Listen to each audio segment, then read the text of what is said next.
Hey, it's Russ Payton with Role Playing Public Radio. We're playing RPPR an RPPR Patreon game. This is Base Raiders. The scenario is called Doorbusters because that's what y'all are doing today. So we have two players with us today, Knight Errant and Vagrant.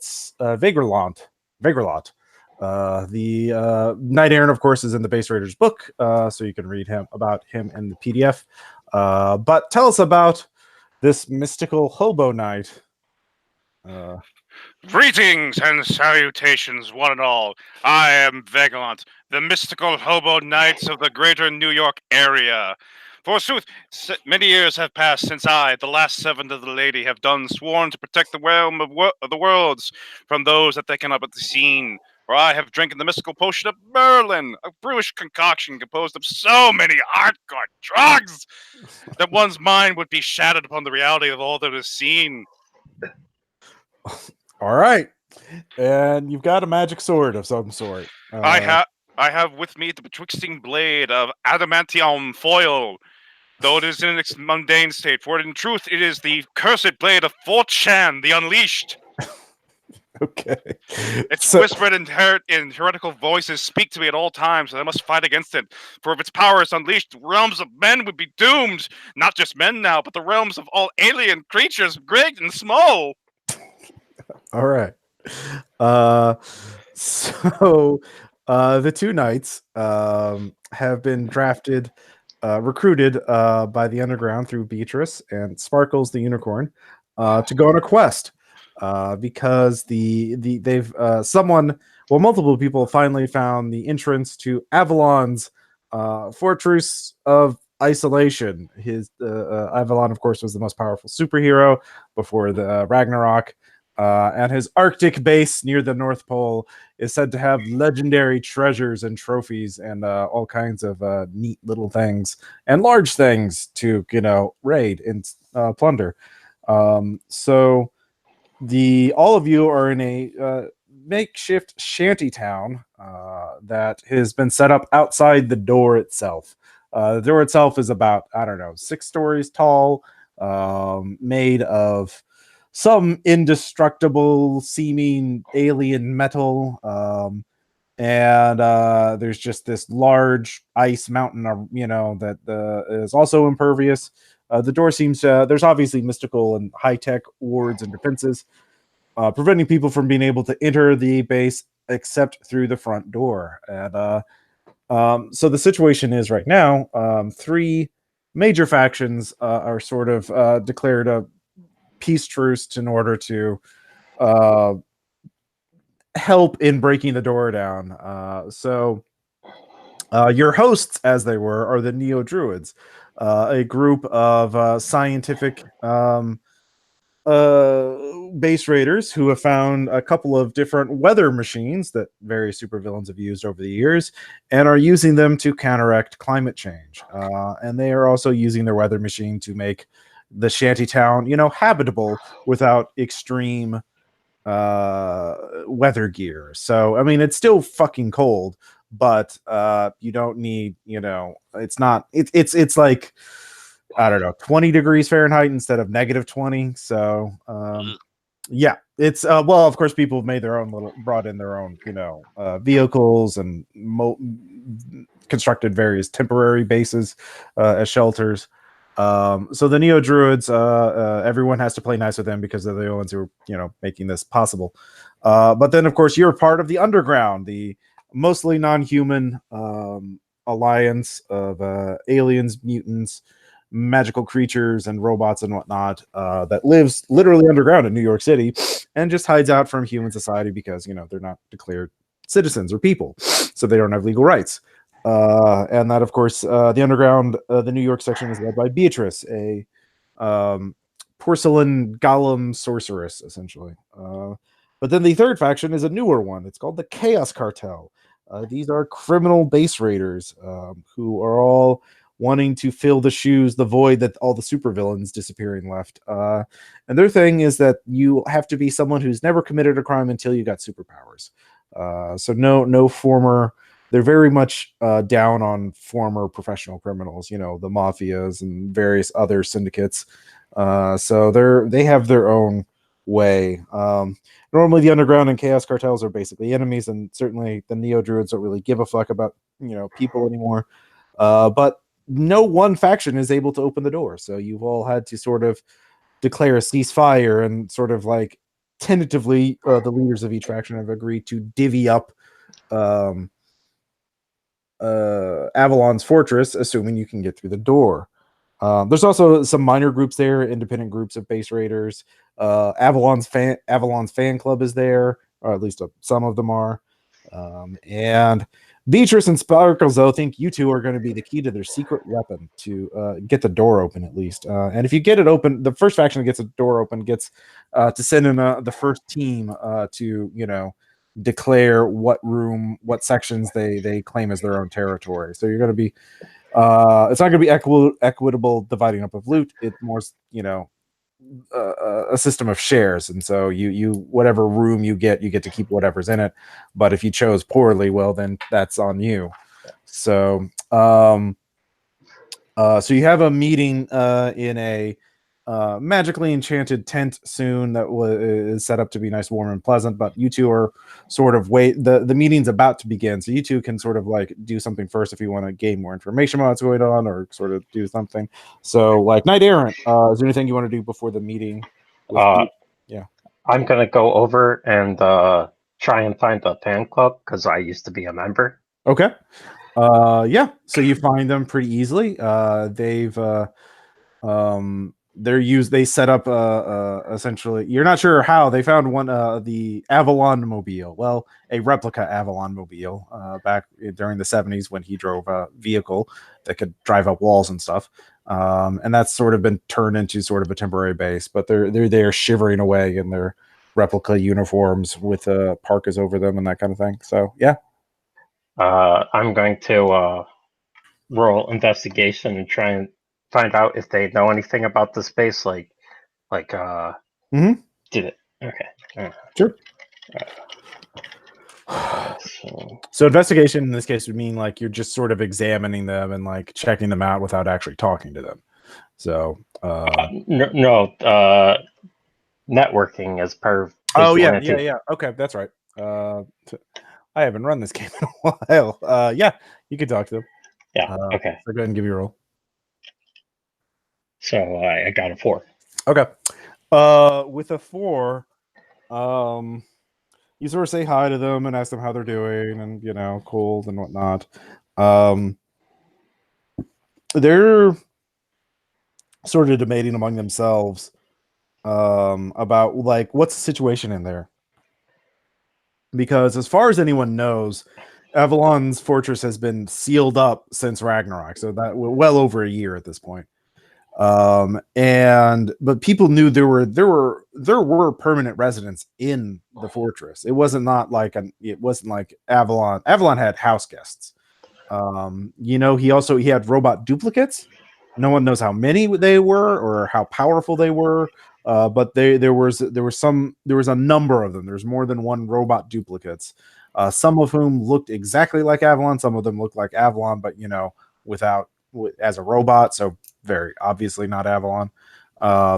There is also the Bottle City, some group of aliens or that look like humans or humans from another dimension.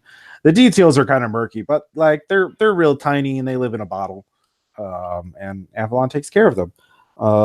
Yeah, there's also various zoos and bestiaries or something. And so they're debating about whether the robot, like no one knows how advanced the AI for the robot duplicate is. No one knows like what it required. So there's different theories. And so they're preparing for all of these eventualities. One is the robots. They think the robots are kind of they believe that the robot AI is not that good, and so that they could hack. If they can get access to one robot, they can insert a computer virus to hack all of them.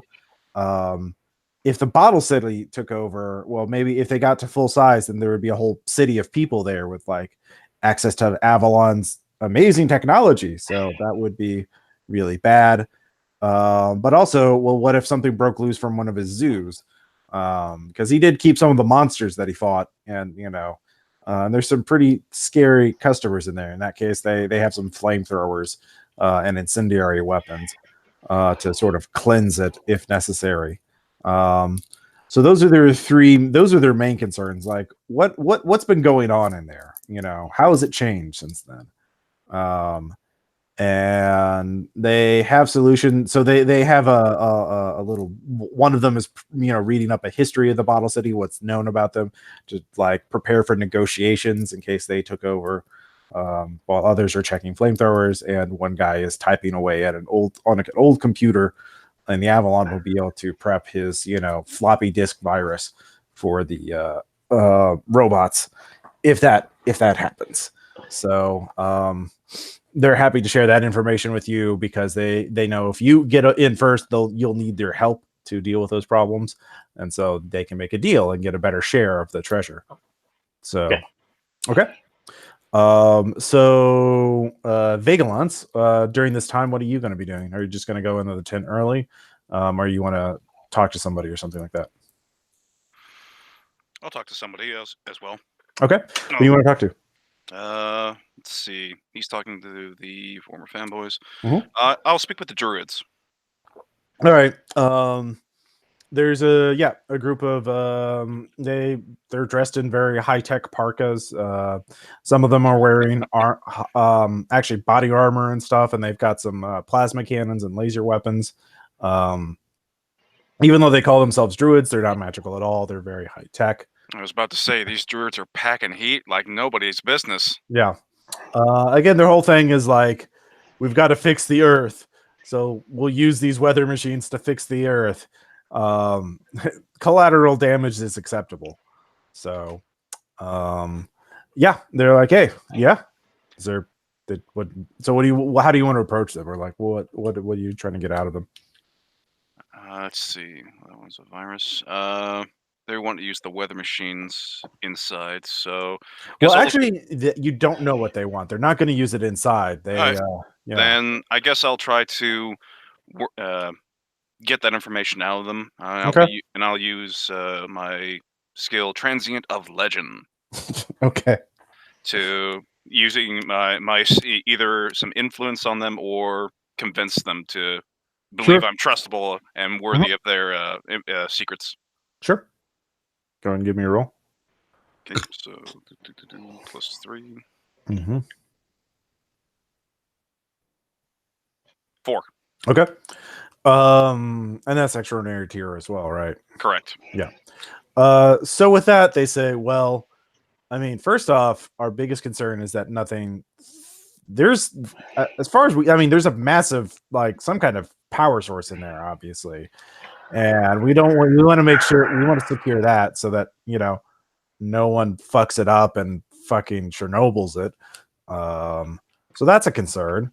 2, if we can use that power source, then we can supercharge some of our machines and really, help repair the ozone layer. There's a lot of things we can do with it. Mm-hmm. We got some plans to unacidify some of the ocean. There's some things we can do with it. Scientific data, obviously. If he has any other weather machines or terraforming technology, or access to that. The Bottle City people might know shit like that because they're literally living in a bottle, so that's some kind of terraforming or environmental control technology there to manage that kind of tight closed ecosystem.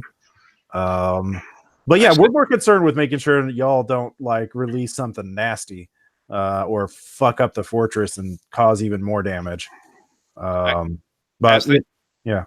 As they speak about the bottle city, I think not of drinking said bottle to unleash the powers within. There's also, we're also kind of concerned with some of the Chaos Cartel's plans. They have some sort of their plan. I think the underground, you guys get the next shot at the door.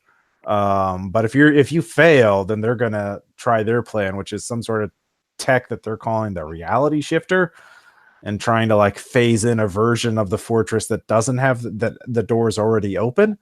So Oh no. Yeah, that sounds a bit scary and with possible side effects. So, kind of, yeah, prefer that to happen. I might actually have to stand 3 feet to the left. Do you know what standing 3 feet to the left does to you? Yeah. Well, you could tell Beatrice all about that. If she needs help with science. I mean, we have a big plasma cutter we could use. We'll go after both of you, and we can just brute force it. I think our plasma cutter's strong enough to cut through it. It'll take time though. So, yeah.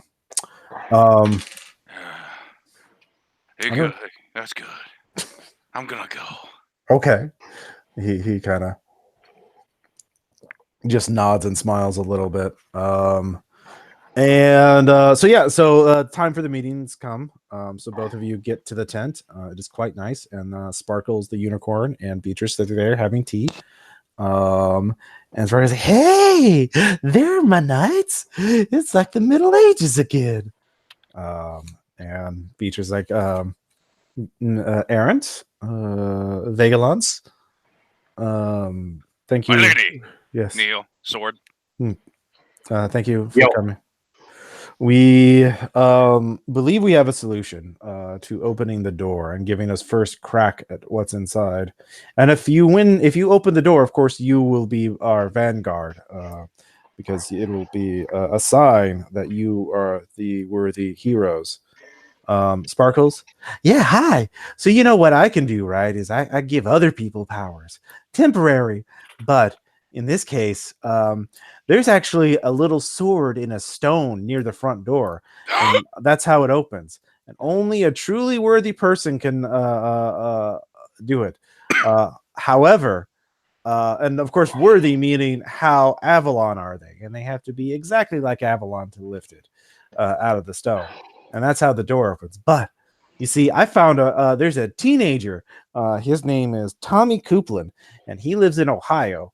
And if you can bring him here, convince him to come with us and go on an adventure, I can give him powers that will give him an aura exactly like Avalon. Tommy's naive and good-hearted and close enough to Avalon that I can use my powers to give him a superpower that makes him basically the same as Avalon. And so that should work. The thing is, you have to convince a teenager to come with you to go on an adventure in the North Pole. Beatrice says, yes, we can teleport you there and then back. But we you must convince him to do this. Does this proposal sound acceptable to you? Sure. Very well. He lives at this address in a suburb outside of Columbus, Ohio. And unfortunately, we are low on teleporting juice. We only have one artifact that can teleport you there in a timely manner. And that's the mystic gum of world jumping. She takes out a pack of gum. It is you can keep drawing gum out as long many more sticks than you think, and you have to chew each piece and then put each chewed up piece of gum over a doorway until the entire doorway is covered. Makes a circle in gum, and then speak the place you want to go to, and then it'll open. It's a one way, so you'll have to do that to get back here as well. But we're down. We've been teleporting a lot of people up here, so we're kind of running low on this. Such powers and dangers I've not seen since those ages. Noble steed. Yeah, and it's not entirely accurate. It'll get you close to Tommy Coupland's house, but not in his house. So you'll have to try not to cause too much of a ruckus there. It is a normal suburbs with normal people. I stare absentmindedly at them both, just blinking. Well, you're our best hope. So here's the gum. So I start chewing. All right. I put it in my mouth. Tastes like mint. Yep. So you mint? Yeah. Oh. Yeah, every stick is a different flavor. And you start chewing. They set up an empty door frame in the tent for you to use as your focus point. So it takes you, but with both of you, about like 20 minutes to do because you're just furiously chewing and sticking gum on it, and then I wish they hadn't gotten the universal flavor sticks. The flavors of the universe are just terrible. I got asteroid granite, Uranus ice, Jupiter's ring. Ugh, I just keep on getting grape, raspberry. They all taste great. Maybe I should draw the ones you do. I hand it over to him. Yeah. I pull out. Ah! Dag nabbit! Baylor sucks! Foul contemption! All right. So it takes you about 20 minutes between the two of you to make a doorway, but then it glows open. So you're both ready to jump through. And you find yourselves in a suburban neighborhood, in the backyard of a house. You don't know exactly where you are, but you should know that you're relatively close. I think knight errant, you would probably have a GPS, I guess, among your crime fighting tools. Let's see here. Yeah, so you can get your coordinates pretty easily with that, and you're about 6 blocks away from the Tommy Copeland's house. So as you're doing that, both of you notice a dog barking at the back door. And what did the two of you do? It's inside the house, so it's not in the backyard right now. Unibus, the first guardian of the gates of the infinities. No. Okay. So you're shouting. Knight errant, what are you doing? I just shrug and walk away. Okay. You cannot pass by his steely gaze, for doom it shall be. Oh, it's just a puppy. Oh, sorry. Sorry. Moving on. So the two of you leave the backyard and start walking towards it. It's about midday, and you can see there is a couple pushing a stroller, and they see you two leaving the backyard, and they look very quizzical at you, and they start walking a little faster. But there's some traffic. There's some kids playing in another yard. It's very idyllic. So you two are just walking there? Yeah. Okay. So as you do that, you get a couple blocks, and then you hear, Hey, what do you think you're doing out there? You see an old man on his front porch pointing at you. Breathing? We're professional entertainers. We have a birthday party we're going to. Okay. I look at him. I am. That's a deceit roll, so you have that at +1. So go ahead and give me a roll on that, and I will give the other guy just a +0. Oh my god! Jesus.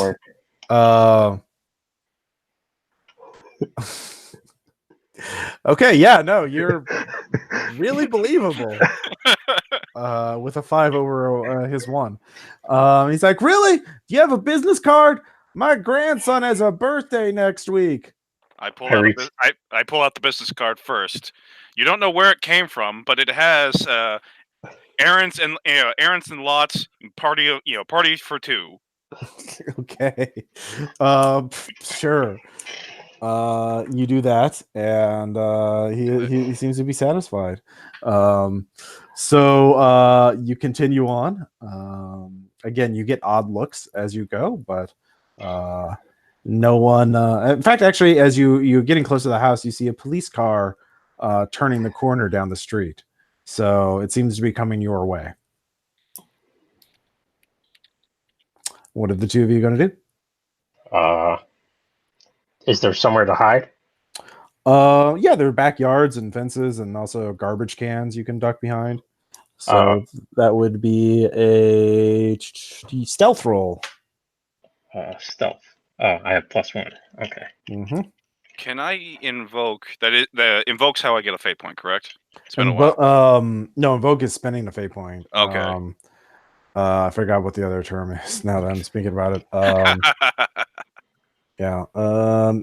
If you want to gain, if you want to, oh shit! Now I'm gonna be like, what is it? Like spotlights on you, Ross. I know. The fraud has been revealed. Oh no! Let's see here. Well, either way, while you work on that, basically, I want to tag compel. It's compel. Oh, compel. Yeah. Compel unwanted everywhere I go. Yeah. So the cop just pulls right up as seeing me. Mm-hmm. So yeah, go ahead and give me a roll to see if Knight Errant manages to hide. Okay, with a 2, yeah. The cop definitely between your 2 and the Vegalon's not even trying to hide. I stumble into the road in front of the cop car. Yeah, you get a fate point. The cops get out and they both have their hands on their hips on their pistols, but they haven't drawn them yet. Sir, I'm gonna have to ask you to put down the weapon. I turn and look over to the empty street. Just, sir, put down the weapon. Well, wait. Is your sword? Are you carrying your sword in hand, or is it sheathed? It is sheathed. Okay. I want you to take that stick or whatever and put it down on the ground. Take it off your. Is it on your belt or on your back? It's on my belt. Okay. Take your belt off and put it on the ground, and then put your hands in the air.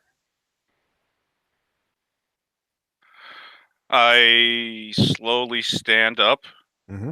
I'd like to use transient legend to convince them that if I take off my pants, if I take off my belt, my pants will fall to the ground, causing them to arrest me on indecent exposure. And I wish not to be arrested on indecent exposure, for I'm an honorable man.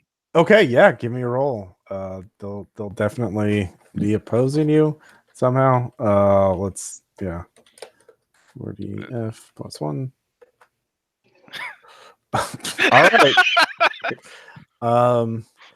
All right. So you're very sympathetic, and they're like, okay, you have to come with us though. We had some complaints about loitering and vagrancy. My eyes slowly narrow. How did they know? I don't know your appearance. I am an honorable knight. This is the garb of heroes that I wear. Okay, so I say aloud, speaking to the voices in my head. Mm-hmm. Okay, so one of them is they're convinced you're harmless, so one of them is coming towards you with his hands out. It's like, come on, we'll take you somewhere where you get some soup. We got a cot for you. Come on, buddy. Let's get you some help. I step up to him. Sorry, officer. He just hasn't taken his medicine in a while. He's not quite right in the head, and he really likes dressing up as a knight. So, and that helps him behave. So that's why we're taking him out on a walk like that. Let's see here. Let me look at your aspects. Let's see if you have a warrant on you. Yeah, you don't have anything off the top of my head. So they're very I'm gonna have to change one of my aspects to priors. What you gonna do now, boy? Yeah, you're not a very social. Like you have presence. Yeah, you can give me a presence roll. Okay, presence is sorry, where is that? +3. Oh, 3. Yeah. 40 +3. They will definitely be opposing you, though. 6. All right. Yep. You get spin. Yeah. You do get spin. You get basically an additional benefit. Have him give you the cop car. That's a little much. Damn. Maybe if you got in the 9. Yeah. Actually, no. With the spin, I'll just say it's automatic. You can explain away why you're wearing what appears to be alien high-tech body armor, which is a controlled, considered a contraband weapon in America now, because alien super weapons and shit totally illegal. Civilians are not supposed to have, but you convince them that you're cosplaying a hero as therapy to help this homeless man who has a you ever see The Fisher King with Robin Williams? Yeah, it's basically that. I'm Jeff Daniels in this. So the cops are satisfied and they drive off. So good job there. And you get to Tommy Coupland's house. Along the way, I don't know, Errant. Perhaps I should have gone with them. They seemed noble souls, and they offered me lodging and a meal. Perhaps such a thing should be granted upon for us knights. Hospitality is a mighty thing given to those that we must protect. I have a Diners Club card. I'll treat you to a meal later. Sold. You also have already a quest that the lady gave to you, remember? So solemn oath has been made. Yes. Thank you for stepping in. I would have unfortunately had to apprehend their vehicle by violence. All right, so you're Tommy Copeland's house. It's a Saturday, so he's at home. Well, you assume, but it's midday. What are you gonna do? How are you gonna he's probably in the house, so it's a 2-story suburban house. There's a car parked in the driveway. Mm-hmm. An SUV of some type. So yeah, what do you want to do? Can we look him up on social media, see if he has any special interests or anything that we can? Yeah, you can give me Vigilante Investigator for that. Okay. To hack Facebook.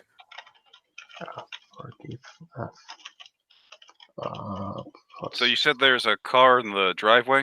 Mm-hmm. Okay. 7. Geez.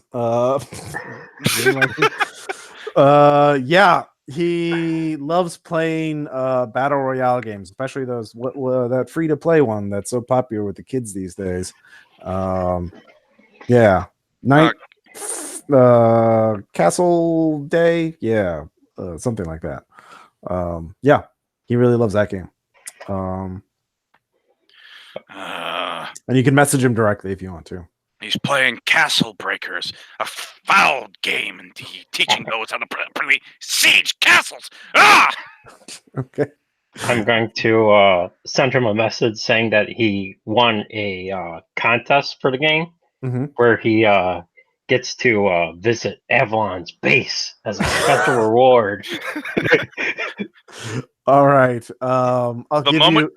Yeah. I apologize for interjecting. The moment he replies saying, "Is this true?" I'm going to jump through the front window, or assuming wherever he may be in the house, I'm going to go there, jump through the window, and say, "Surprise! Here's your wing. We have come to deliver your wings." Well, he's a dumb teenager. He might believe you. Just he might not even think to question it. Roll deceit. I'll give you an additional +2 bonus because of how well you rolled on your investigate check. Plus deceit, plus free. 5. Yeah, Jesus, yeah. Because awesome! I knew my elite playing skills were so great that I deserve to go in. What? How do I? I didn't even know I entered the contest. So how do I get it? When do I go? And I jump through the window. Okay. I'm sorry. I just want to jump through a window. That's so wrong. Yeah, no, that's fine. You defenestrate yourself. It's perfectly normal urge for vigilante or for vagrant knights of the realm. The jumping through the window thing is Micah. For the reasons in game, I have actually seen one of the unseeable horrors attempting to breach the defenses of the sanctuary. So I do a diving roll and stab it with my sword upon entering the window, breaking it, and upon shattering the glass, it too is shattered, and I roll up. Okay. Into the house. Okay, so Tommy is there in the living room playing on a video game console. He drops his controller. He had his phone in hand. He's like, "Oh!" And I say, "Ha ha! The prize has been delivered to you, young sir. Avalon's venture awaits. Wow, awesome. Are we going like in a spaceship or something? More truth, a magical portal, though it must take time to generate. Please continue your games while we set up the portal. Hey, do you like gum? I hand him a piece of gum. Sure. Oh, wow. This tastes like strawberry. Every time you give them, it's the good stuff. Every time I get it, God, Detroit oil. Why? How'd you know it was Detroit oil? You don't ask the questions of the gum. Okay. Gum just knows. How do you know it's? I mean, I'm just like, how are you able to distinguish between other types of oil? It's because of the consistency and the make and the model. Mostly comes down to the chemicals within this. I go on a tirade. Okay, so his mother comes down the stairs like, "What is going on? Hey, Mom, I won a contest. I'm going to Avalon's base. Woo! Castle breakers! No, you're not, young man. These are you broke my window. I will. Let's see. Unless you want to try rolling presence, I can try and roll convince. Again, transient legend with that one. You can roll. Okay. +3. I'm gonna spend a fate point to re-roll that. I'm gonna tag. Let's see. I will. Yeah, I'll tag angel and demons are not so obvious. Okay. Wow. Well, she didn't roll very well. So I just have to roll better than that. Yep. There we go. Yeah. Very good. So you're able to calm her down a little bit, at least that she won't call the cops again. I basically just inform her that the contest is round trip, and that due to the sudden emergence for the arrival of the contest prize, the window pane will be paid for in full. Okay. And I pull just from the pocket, the pockets of dimension. I'll work on that skill. I pull out a pamphlet saying, "Well, would you prefer the French window setup here? We can replace both windows, or just the one." I just start doing the distracting thing as we're chewing the gum, building it around the front door there. Okay, yeah. She doesn't even question that. Knight Errant, by the way, you could just pay for the window. You do have wealth as one of your trappings for vigilante investigator, so you could just take out a wad of cash and pay her off right now if you wanted to for the broken window. But you don't have to. Yeah, he seems to be handling it. I'll let him handle it. Okay. So, all right. So yeah, you spend the time. There are onlookers. Like, are you all right, Karen? He's like, oh, it's fine. It's a contest. It's a corporate gimmick for the contest. My son won it because he's so good at the Nintendo. It's not a Nintendo. But yeah, she's a mom who calls everything a Nintendo. Understandable. So yeah, 20 minutes later, the portal opens. You take Tommy Copeland back to the tent. Wait! I put my hand upon him, then pull out again.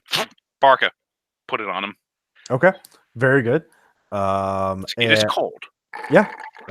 You actually come back through the exact same doorway because it was attuned already. And so there's Sparkles and Beatrice, and Tommy is very eager and very naive to help. And Sparkles imbues him with magical power. It gives him a very Avalon-esque aura, if you can read auras. But he, so I assume you two are going to just escort him straight up to the Sword in the Stone. Yes. Okay. Yes. So you do so. He sees all this. It was like, oh wow, this must have cost a lot to set up. This looks so real. Got all these actors set up and everything. Wow. Yes. Yeah. There's actually a trio of Chaos Cartel criminals watching you. Let's see here. Both of you can give me a roll to identify them. Probably Vigilante Investigator would work. Or for you, Vagalons. Anything with information? Yeah, Transient of Legend. You probably heard of these people. I got 3. Okay. I got a 5. All right, between the two of you, you know there are You realize that's the team that's going to be going in right after you because of the way this has been set up. Crime to Win, who does have Castle Breaker's powers. He can shoot things, he can build things, he can respawn if you blow him up. He's really annoying. I instantly glared at him and give him the "I got you watching." Yeah, he's 3 fine. fingers. He has all the pay to win skins. So he's like in a bear costume holding a mallet. It's very, nonsensical. It's very random. Then there's Bystander as the second villain. Bystander has a very powerful psychic aura that makes you your conscious brain realize that that's a criminal doing bad things, but your part of you is like, no, that's an innocent civilian bystander. I can't harm them. I can't target them with attacks. So he's very annoying because it's the bystander. And then there's Side Talker. Side Talker is a robot made from a AI that sort of became self-aware on its own. And it's sort of an amalgam of failed Silicon Valley gadgets, from phones to blenders, to all QCats, to all kinds of failed technologies. They've all coalesced into one angry robot. And that's called Side Talker, because it has Nokia Engage for a face. Yeah. Yeah. You'd be pretty pissed too. You'd be a criminal too if that was you. Yep. So basically the way it's going to work is you're going to get a head start of basically about 1 hour, and then they're going to come in, and then if you haven't claimed a room by then, they'll have the ability to claim a room. The general layout is the rooms are very vast sort of chambers, but each one has a different theme. That much is publicly known about Avalon's base. You don't know the exact arrangement. But yeah, so you'll have some time to sort of survey the area and figure out which one you want to claim. But also, if there's obstacles in the way, you'll have to deal with them. So this is where it's going to get a little looser, and there's going to be more negotiations because, the Sword in the Stone opens. Tommy pulls out the Sword in the Stone, no problem. The door, the 6-story tall door that is at least 6 feet wide, opens up silently on perfect hinges that glide open, revealing a massive room. So all there is a cheer, yay, especially from the underground, as you two are the first to enter. Of course, Beatrice has there. Oh, Tommy, here, come claim your prize now. You've won. Well, don't I get to go in? No, that's just a sound stage. This was all for the YouTube video, but you did it, Tommy. You definitely don't have to go inside, and because look at that camera there. Should we grab Tommy and run in with him? I say to the voices in my head. Yeah. Darn, there goes the person I was hoping to send him first. I mean, you two can grab them if you want to. I'll give you a fate point if you take a civilian into danger. Doing it. All right. So you both get a fate point for recklessly endangering a civilian.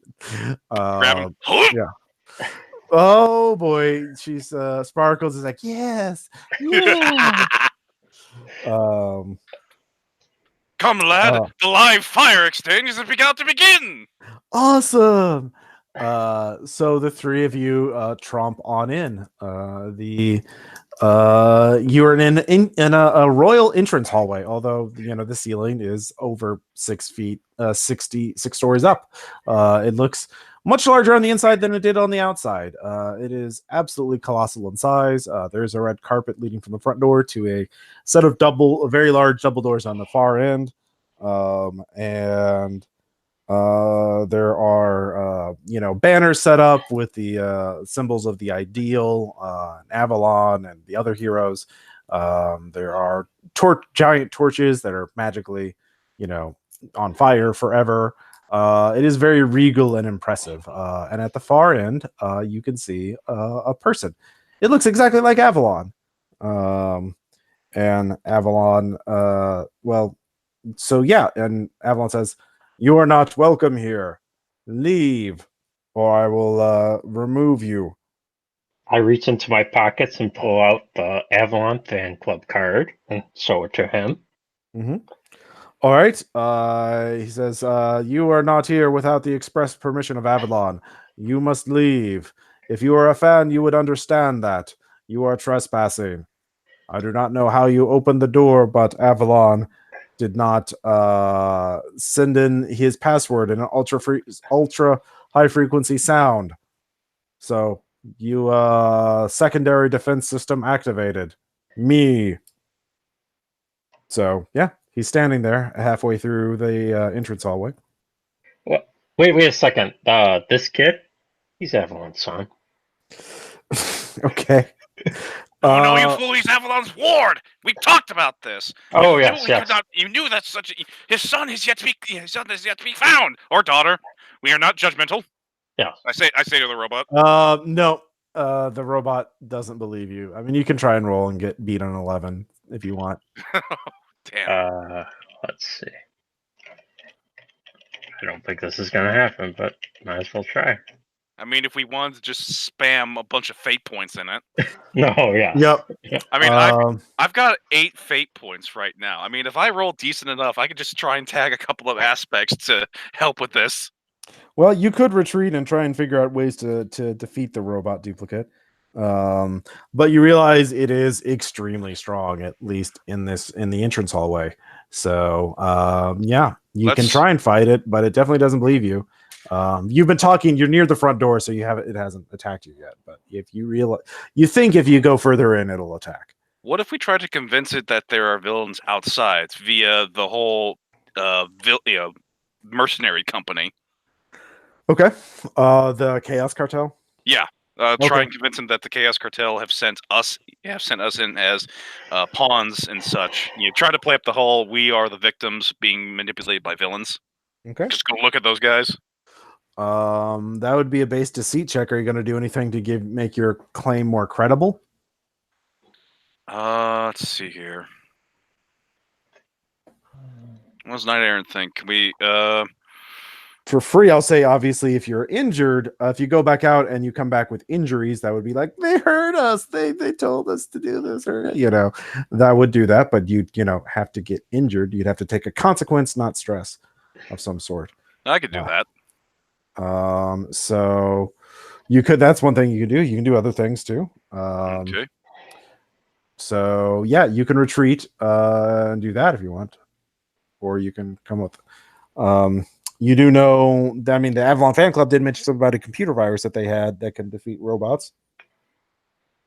That they did. Yeah, let's go to them and see if they. Okay, so you retreat. The kid was like, "Oh wow, that was really cool." But wait, are we? I begin to explain to him what the contest, what this section of the contest is. This is the trial, this is the trial contest where we must venture forth through. Basically, just telling him it's like a game show from the early '90s where you have to go over challenges, and this is the first challenge. We have to get past the robot. Whoa, wicked! Yeah. Or something. I don't know what the kids would say today. Yeah, wicked. Yeah, you can do that. Yeah, so he is suitably impressed. And you go and find the Avalon fan club pretty easily. They're like, congrats on opening the door. What'd you find inside? Yeah, there's a robot. There's an Avabot there. Oh, okay. Doesn't look happy. Does it have flesh on it or metal? It had flesh. Flesh. It looked exactly like that. Oh, that means it's a lot strong. Especially if it's at the guarding the entrance hallway, it's really strong. Probably. I know. That's why I said it's an Avabot, not a Cyberlon. Okay. So yeah. Well, we have the virus ready, but first off, we want to send one of our people in to claim our part of the share of whatever room we choose. I grab a random person of theirs. Just, all right, let's go. Bye. Oh, whoa! I didn't tell you. Like, the thing is, we have a 3.5 floppy. So you'd have to get physical access to the bot, or you have to figure out some way to deliver it wirelessly. He said something about an ultrasonic signal for the password. Huh. Well, if you had some sort of machine that could convert, like some sort of ultra frequency modem, but we don't have anything like that. Yeah, if you can find one of those, you could do that. Can I roll technology to try and? You sure can. Okay, 40F plus 2. No. You can spend a fate point to Yeah. reroll or to gain a +2. I think I'm gonna spend a fate point. Where is it? What's my aspects? Self-made Technolite is what I'm gonna spend. Okay. Much Great. better. Yeah, actually the Neo Druids have that kind of machine. You know that. They would use that to keep track of whales and so yeah, they would have that kind of ultra frequency modem. So you can go, the underground would have that as well in the black market. But that would be back in New York City, so that would require teleporting. And you could use the gum to do that, but that's going to eat up your hour. This so far you've spent about 10 minutes so far. Remember, after an hour, the Chaos Cartel gets to go in, and then it becomes a race to see who picks the best room. And they're probably going to use that reality shifter thing on the robot if they have to, and who knows what consequences that would have. So, you head to the Neo. Well, yeah, you head to the Neo Druids. I assume you're going to ask them for the modem. We will drag one of the fanboys with us. Oh yeah, he's just with you. Oh well, she's with you. Yeah, one of the fangirls. Okay, thank you. And yeah, the Neo. Okay. Well, then we want the fanboys one. We want to send one of our people in to claim part of the treasure. Grab another person. Sure, one more expendable person. Sure. I have to keep carrying all of you. We can walk on our own, but just we're contributing. Yeah, don't grab us. Just we're all contributing. All right, so they take the virus, they upload it to the ultra frequency modem, and yeah, that works. It sets the robot in a perpetual moonwalk. It starts moonwalking back and forth the hallway in a happy 1985 ideal New Year's party. The Avalon fans like, yeah, we found this. This is the own program we found in a base somewhere. It was something that Avalon set up to celebrate a birthday in the 80s. In the distance, you hear me shouting, "You okay, Lonnie?" Thanks for that bit of production value there, Micah. You're welcome. So yeah, you've defeated the robot by doing this. Then you can open up the doors to get in the base proper, and you see a hallway or multiple hallways leading out from the entrance hallway, and there is a let's see here. There's a sign. There are signs in an alien language or in an ancient language. But you have the Avalon fan with you who can translate. Yay! Translate. Let's see here. So there's that way is the aviary. That way is to the Bottle City chamber. That way is to the robot duplicate factory. And Which that way is the crime lab. And then there's something says that there's a control room. Well, no, controls. No, there's something about controls, and there's signs on the crime lab aviarium mainframe, but I'm not sure what that means. So yeah, which one do you want to check out first? This is the upper level. Apparently, this is just for this section, but yeah, so these are just the immediate. Yeah. This place is big. I mean, look at some of this stuff. This is much larger than I thought, but yeah. So at the edge of the balcony. Yeah. Huh. So which section do you want to go to? Probably. Probably the Bottle City first. Okay. Yeah, I'm getting kind of thirsty. I'm sorry. Focus. Right. All right. So you head to the Bottle City, and as you do that, there are yellow warning lights, and the door into the chamber is open, but you can see there's a blast door halfway in the or in the section that has been closed off. So half the room has been closed off, and the fan says, "Looks like a quarantine setup." She starts reading the alien writing on the wall, but you can both see the bottle itself, and then you can see the bottle is open, and there's sort of like these tunnels or things leading out of the top of the bottle and going all around the side of it. It looks like they've been expanding. They launched a revolution and freed themselves from their tiny bottle capture. Yeah, the PA system turns on. It's like, hey, what do you think you're doing? Yo, breathing. Who are you? How'd you get in here? How'd you get in here? Well, that's a long story, and we're invited by Avalon. Well, we have a long story, and we knocked on the door.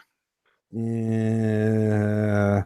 Well, this is our nation. You can't just walk in there without permission. Well, we were just about to knock on the door and ask to come in. Isn't that permission? Okay. Let's see. Well, we'll tell you what.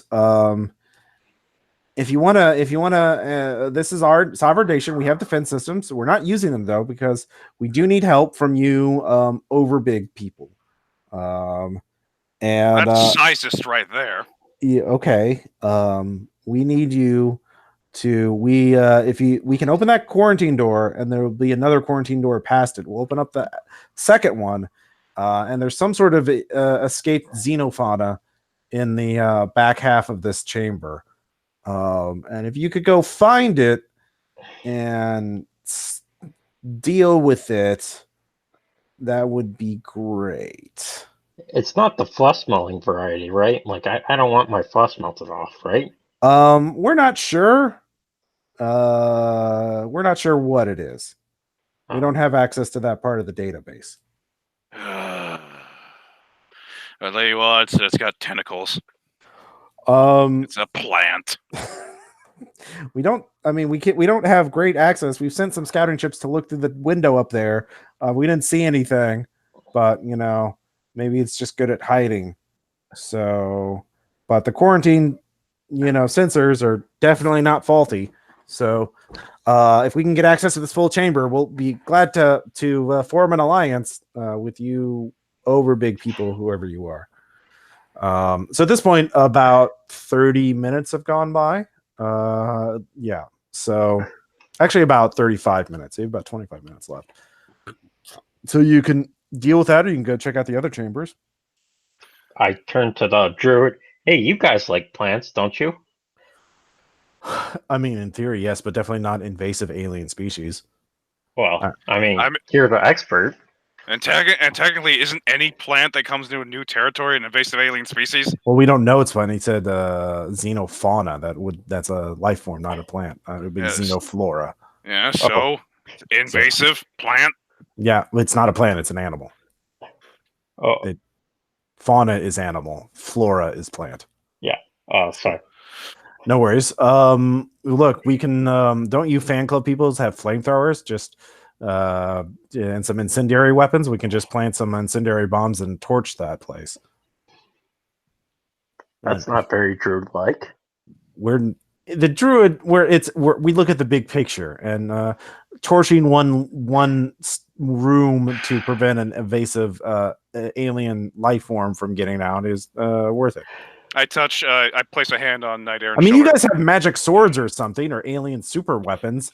Why don't you go in there and just kill it? I lean into Knight Aaron. They're the right-winged druids. They're the crazy ones. Burn it all down and let it regrow. That's a natural cycle. That's just how that works.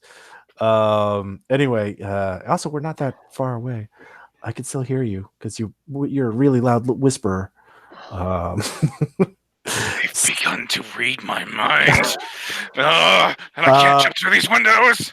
So do you want to check out the other rooms first, or do you want to focus on this room? Do you want to divide and conquer, or do you want to do a focus? Or I mean, you can always come back. Yeah. We can probably find out more information about what that animal is if we go somewhere else. Possibly. All right. So you leave. The other places you haven't been are the aviary, the robot duplicate factory, and then the crime lab. So yeah. Which one do you want to check out next?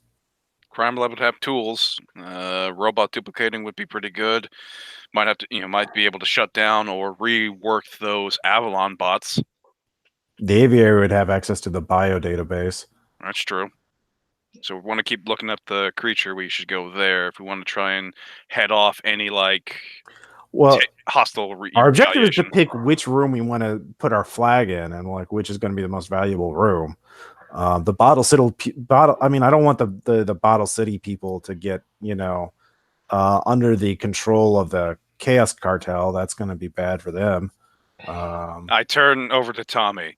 Tommy, you have won the sweepstakes. This is your decision. Where must we go? He looks at Knight Errant. Any thoughts there, Mr. Errant? You're the gamer expert. You. I love that we're putting this on the kid. Birds are cool. Why don't we look at the aviary? Brilliant! I say, standing up. Of course, the contest winner would know which way to go. Looking up the beast is the only way to go. Huzzah! Yes, of course. Let's go. Okay. So, you head to the aviary. The aviary is very lush and verdant. It's like a giant, 8 or 10-story tall forest. But there are birds all flying about, and there's tiny little robots that are, trimming the trees and setting up feed dishes and stuff like that. It's a very self-sustained, self-controlled sort of ecosystem, and it looks very pleasant. There's a couple of robotic Avalons, but they're metal types that are obviously just programmed to garden. Yes, the Cyberlons, the basic of all his robot clones. There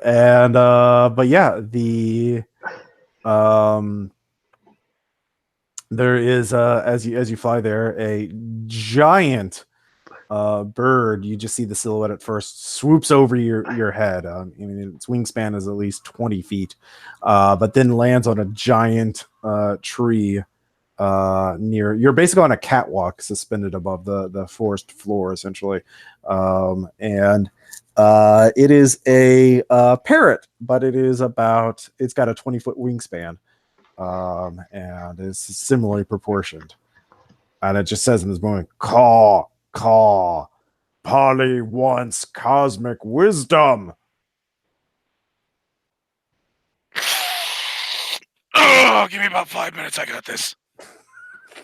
Polly wants cosmic wisdom. Caw, caw. So the Avalon fan goes, "Oh, it's the cosmic parrot." It's said to have been the parrots of the elder gods, and occasionally repeats bits of elder wisdom if you treat it right. But if you're mean to it, it'll curse you. That could be yeah. Do I have like a candy bar or something on me? Sure. I give it to the parrot. Wait! No, stop! The gum. Oh, the gum. The gum. It's cosmic gum. Teleportation. I give it the cosmic gum. All right, it takes the whole thing, and consumes it utterly. It is gone, and you were supposed to give that to Beatrice, but it's fine. She'll thank us for the cosmic parrot. All right. It seems pleased with the cosmic gum. It repeats a phrase in an ancient alien language. It sounds beautiful and terrifying at the same time. Both of you roll resolve. If you don't have it as a skill or something with a willpower trapping, you roll it +0. I have it at +1. Doop-a-doop-a-doo. -3. Ooh, that's not good. Yeah. Oh, yep, there we go. I'm gonna add a fate point to that to make it a +, 3. All right. So Knight Errant, you're either going to have to reroll or take a consequence, as the cosmic wisdom is too much for you to bear. Because that will be how much stress? And let's see here. I actually have a good amount of composure. So, yeah, you're both you take 7 composure stress, which you can survive, but then Micah, you only take 1. All right, I'll take that composure. Or no, you take 3. Sorry, That's fine. 4 -1. Yeah. But Tommy's out. He is just lights out. He's just, his eyes roll back into the head. And you both know that this was because you managed to survive it. The scientist had turned on, like, I didn't even hear it. I turned on a white noise filter and then just recorded it so I wouldn't be affected by that. And the fangirl is enraptured. She is barely standing. She's like, but you know that phrase is important somehow. And you can repeat it or type it in, although it won't have the same cosmic significance. But yeah, you gained something, but you're not exactly sure what it is. Making a note: cosmic realization. Yep. So you got about 10 minutes before the Chaos Cartel is going to rush in there. Where are you going? Are you going to continue exploring the aviary? Or are you going to explore one of the other sections? Or what? I'm going to go to the bio database because that's why we went there in the first place. The main reason. Yep, there is a bio database there. There is a console with it is password locked though. I'm going to roll my technology to try and get in. 2. You get to guest level. So here are the creatures inside the aviary. Or present a sample for further analysis if you're unsure of which one you found. Should have grabbed that vine. What vine? No, sorry. I thought there was the beast had left something behind. Sorry. No, you didn't see any sign of it. Yeah. You don't know what's in there. They looked through the little window in the blast door, but they didn't see anything. I'm role playing. Yeah. Somewhat too well. Yeah. A little bit. So you with a guest level, you can get an information if you can analyze it, if you get a sample, but you didn't hack well enough to get a higher level user access. Should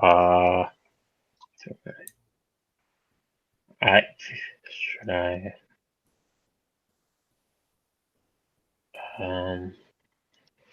And that takes a few minutes. So you got 5 minutes left. I'm gonna try and re-roll. I'm gonna. Okay. So you spend a fate point. Fate point, and I'm gonna invoke the self-made Techno Knight again. Mm-hmm. Okay. Didn't make any difference, so that'd be fate. Yep. Most of the unless you roll like a -2, it's better just to get the +2. Yeah. Statistically, I mean, you can always beat the odds, but yeah, that's gambling. But yeah, I mean, that's any game. Well, not any game, but like chess, there's no gambling. But they're in role playing games with dice and random resolution. Yes, it is. So yeah, you can't get any more. You need to get some sort of something will give you better access, or and that was your same roll. So like you still have 5 minutes left. So we can go back and try to help out the Bottle City, or go to the other one of the other 2 or 3 rooms. There's a robot duplicate factory and then a crime lab. Yeah, I'm I'm thinking if we get some allies on our side with the Bottle City, that might come in handy, especially since Bottle City, rare and rare and strange artifacts. Yeah. Certainly, they live there. They have a lot of information about the fortress and Avalon in general. Yep. And certainly, it would be good to protect these people from the Chaos Cartel. Yep. Because otherwise, the Chaos Cartel is definitely going to at least extort them, if not do worse things. So, yeah. You head there just in time to see. You go back as you're heading back there. You can see, woo, Chaos Cartel in the distance. I have Tommy on my shoulders. Yep. They rush in. Of course, it'll take them some time to get to the just running past the entrance hallway because big. And so you get to the Bottle City, and they're like, "Well, have you decided to help us?" Well, we were already going to help you. We were just trying to access some information and figure out what the beast was. Oh, yeah, that would be good. Yeah. Sadly, the foul constructs have locked us into guest protocol. Oh, well, in the back half of the lab, there were some scientists who were working for Avalon, and they had key cards. I know key cards are a thing to give you better access. There might be others lying around. But now that you're here, we could just let you in. You guys have really impressive looking weapons. You could probably just kill that thing. Oh, thank you. Yeah. Anyways, I can use the restroom, so I'll be right back. So you two can talk amongst yourselves about your plans. I'll be right back. I like how they say that I have an impressive weapon, though it's just a rolled up thing of tinfoil to everyone's appearance right now. Yes. It is just a roll of tinfoil. Well, they are from Bottle City, so that's fair.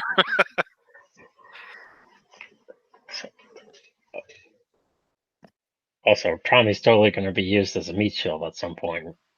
I mean, the plan was just to try and use him as a way of getting in, like the whole innocence, and he has the aura of Avalon, was the big idea. And just to have fun with Ross, just basically saying, well, we can't think of anything. What's Tommy say? Yeah.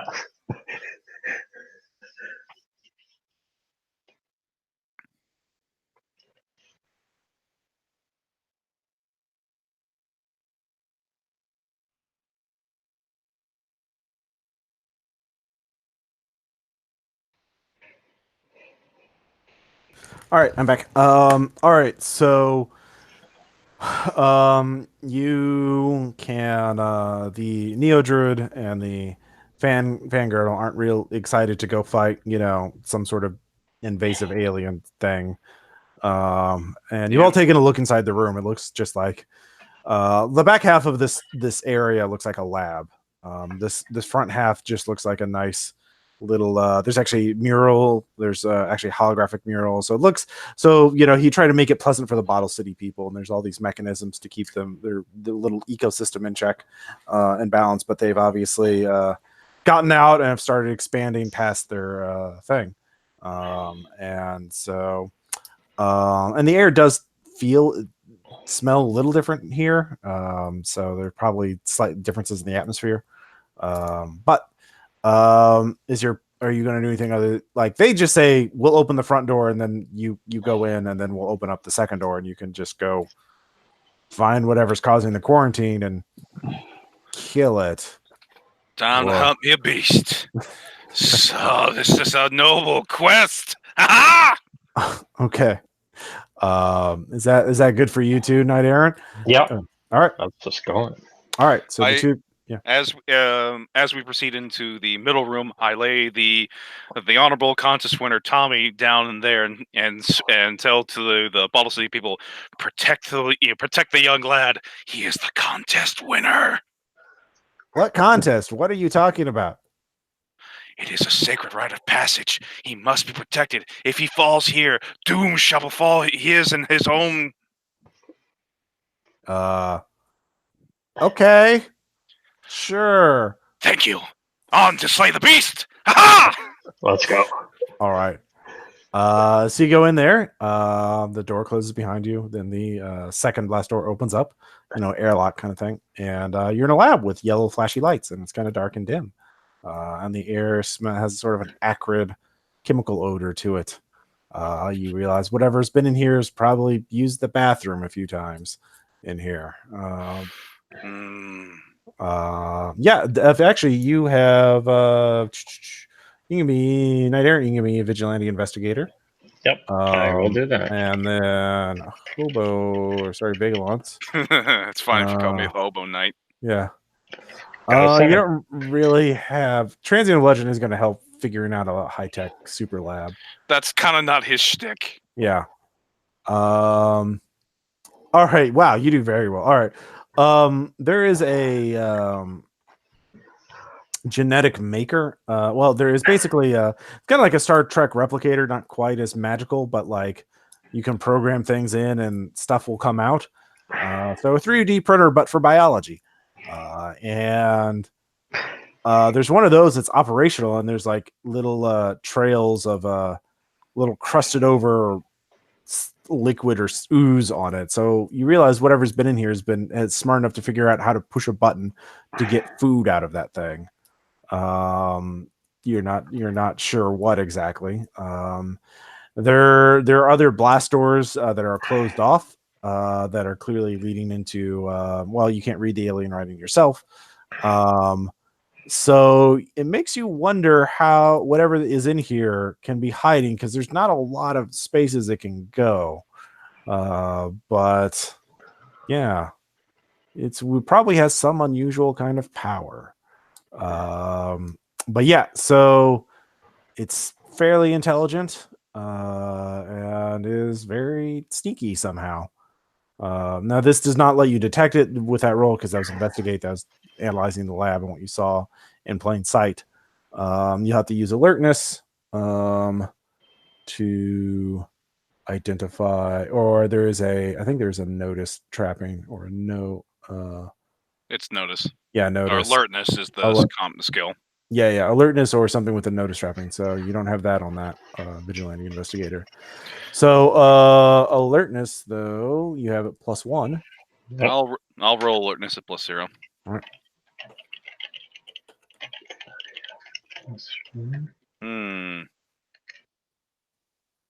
Nope, don't detect anything. Okay.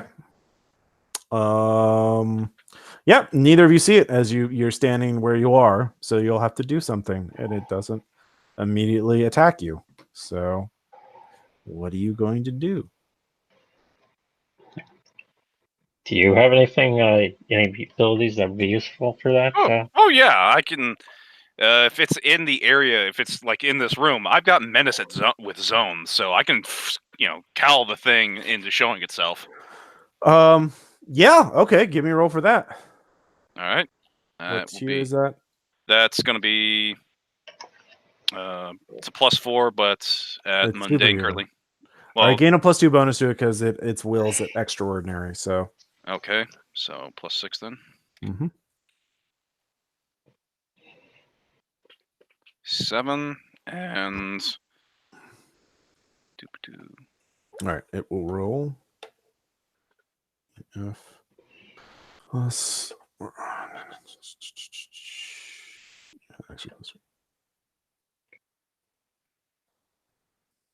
right. Yeah, it's you have to step into the room a little bit, and you're sort of just challenging it. Mm-hmm. Okay. So the centrifuge to your side just suddenly sprouts tentacles and just lances towards you. So you will get a parry check for this, but its attack is certainly it's superhuman, so you're going to be tied there. So yeah, you need to beat a 4 at superhuman to parry it. I'll spend a fate point because I get a 4. And I will tag the whispering voices always speak as they say, "Look out to the right!" Yeah. So yeah, it's basically a mimic. It looked exactly like the centrifuge, and now it's not. And now it's a big slimy ball of tentacles with a giant mouth, and it's crawling. Well, it's moving really fast at you. You parry it. Knight Errant, you're able to attack it if you want to. Yeah, I will do that. So I'm going to do +3. As you do your attack, I shout out, "Ha ha! You fool! You made the greatest blunder of them all! Attacked an opponent that didn't know you were there! I made a 1. So. All right. Let's see here. So 4EF plus 2. Let's see here. It's all right. You inflict stress on it. So that's good. I forgot if you had weapon on your thing. I think he does. It might actually be. It might be armor. Yeah, he has armor. Yeah, so you inflict 1 stress on it. So you singe it with the blade. But yeah. So Vegalance, you can attack it now. Okay. Using at +4.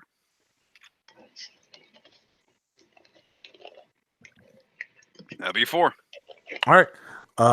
Yeah, it'll try and not die again. So yeah, a mighty blow has been struck against it. So it is actually going to try and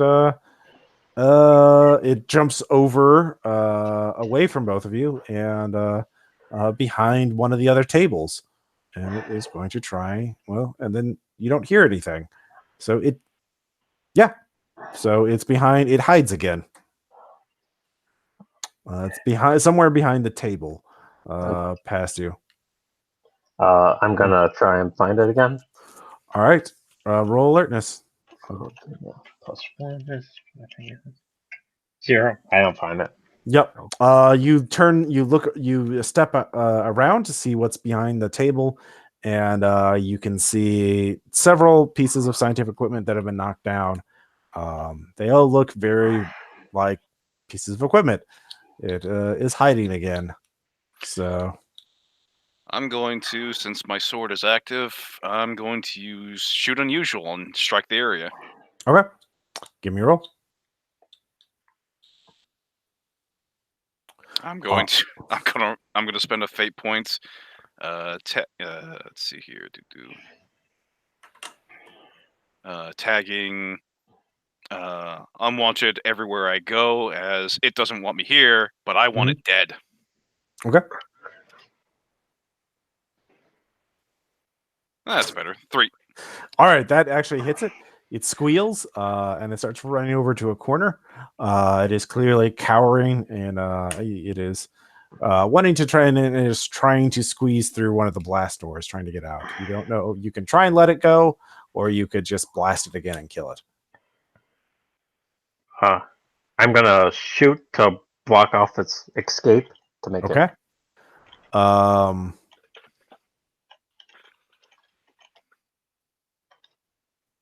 2. Okay. What is your intention? Like trying to prevent it to escape? Yeah, just scare it away from blast door so it doesn't escape from. Okay. It stays untransformed and it just kind of stops and look and is waiting for your reaction. So what are you gonna do? I can attack again? I mean, it seemed like you weren't trying to kill it, like because you said you were. So sword to the side, just wait. Just cowering beast, fearful ambush predator. It means no danger now. Yeah, it kind of let's see here. It gains bunny ears all of a sudden.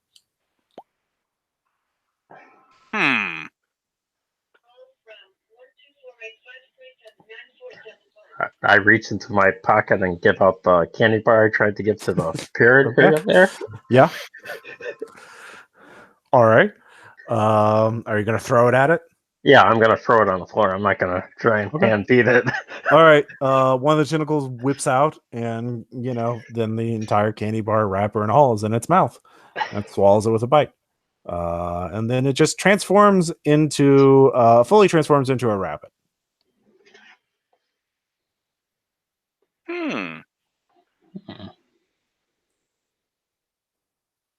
And then it transforms into a shopping cart. And Then it transforms into a Tamanaguchi game, although much larger because it still has to maintain its same amount of mass. And then it transforms into a turtle. So what are you gonna do? Do we want to try and capture it or something? That was my plan. I was going to take it back to the aviary. Okay. If you have access, if you spend a fate point, I'll say you see a basically like a high tech kitty carrier, but it's like environmentally sealed. Done. Okay. So you'll give me a presence roll to persuade the mimic to go into the high tech kitty carrier.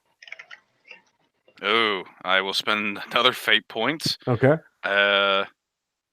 Angels and demons aren't so obvious, and this thing was just hungry. Yeah. There you go. 3. All right, it goes in there and you seal it in there. Then it kind of like turns into, it stays as a turtle. And pulls into its shell. So there we go. The biohazard, the quarantine lights stop. And the doors automatically lift. So yay! You hear a cheer coming from the PA system. The bottle siddle people are like, "Thank you, over big people. You have saved. You have allowed us to reclaim the half of our nation. We will gladly open into trade negotiations with you." Huzzah! Yes. So I quietly into the privacy of my mind's still sizest bastards. So at this point, the Avalon fangirl's like, I've had some time to read some of the alien writing, and I started talking to these people. Mm-hmm. And they said that there's a control. There's a way to gain like admin access for at least the upper levels. And it involves getting you need a password, a pass key, and then use them at the mainframe in the factory. So slowly turn to knight errant, the parrot. Yes, the parrot. The parrot's words. All we need is the key card.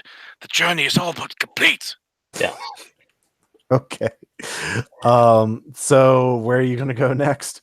Well, first off, we have to take a mimic turtle here, either to the, and we could either at the moment leave it with these, the group here because it's caged up, so it can either go to the aviary once we're done, or we'll take it back to the underground and let it just grow in size. But first off, will everybody else be coming in now, or is it still just going to be? Yeah. The Chaos Cartel's already been in there. You don't know what they're doing because they're in some different room. They obviously didn't like. You've basically laid claim to this room. Like that was your choice. So Sparkles and Beatrice are actually they meet you there as you're coming out holding the carrier with a mimic inside. And you quickly catch them up. And Sparkles says, "Well, I think I heard the Chaos Cartel they must be in that factory place. I hear them fighting the robots down there. I could hear it." Remind me, was it the factory that had the key cards with the signs? You don't know where the key card is. There's a key card somewhere, and then there's the mainframe is in the factory. Okay. So you're gonna have to convince them to let you or sneak by or just trade, steal, or negotiate. If you fight them, that's going to be really bad. So you have to use covert means to get past them. Well, you don't know if they know about the whole gaining admin access to the upper section yet. Probably not. They're going to be busy. Yeah. So you have that advantage over them. So you need to find the key card, and then you need to figure out how to get access to the mainframe without breaking the truce. So, yeah. What do you want to do? You don't think anybody's gone to the crime lab yet? You know that. I say we head for the crime lab, and if one of the because if the villains are heading there, we've got the druids and we got the fan club, so we're on good terms with them. So we shouldn't have too many issues with them. We just have to find the key card, and that's all we want. Bye. All right, so you go to the crime lab, and yeah, as you pass the, you can hear down the hallway where the robot factory is. You can hear the sounds of fighting. So yeah, it sounds like the Chaos Cartel is going to claim the robot factory. Ooh, you hear that? Plasma chain gun. Oh, that sounds like fun. Oh yes, that's a classic weapon. Yeah, Crime to Win's favorite weapon. So you get to the crime lab, and you can see it's actually quite large, and there's actually anti-grav. There's actually imagine like rooms that have been set up, and each one is on like just a flat plane, but each flat plane is sort of set up on this rotating mechanism. So Avalon can like hit a button and rotate a different crime scene in. He's recreating various crime scenes to analyze them in his massive lab. And there are many of them, and they're using anti-gravity to keep the ones that are flipped upside down. So yeah, you're just basically in this room with all these cylinders, and each cylinder is made up of flat sections that each have a room on them. And there's various mechanisms to rotate them in and out so that one room is in the center of the and there's a big bat computer style supercomputer and lab next to this recreation. It looks like a house is or like some very fancy room in some mansion is being set up as the current lab or the current crime scene that is being recreated. For free, Vigilante or Night Aaron, I'll tell you that that's clearly the crime scene of the famous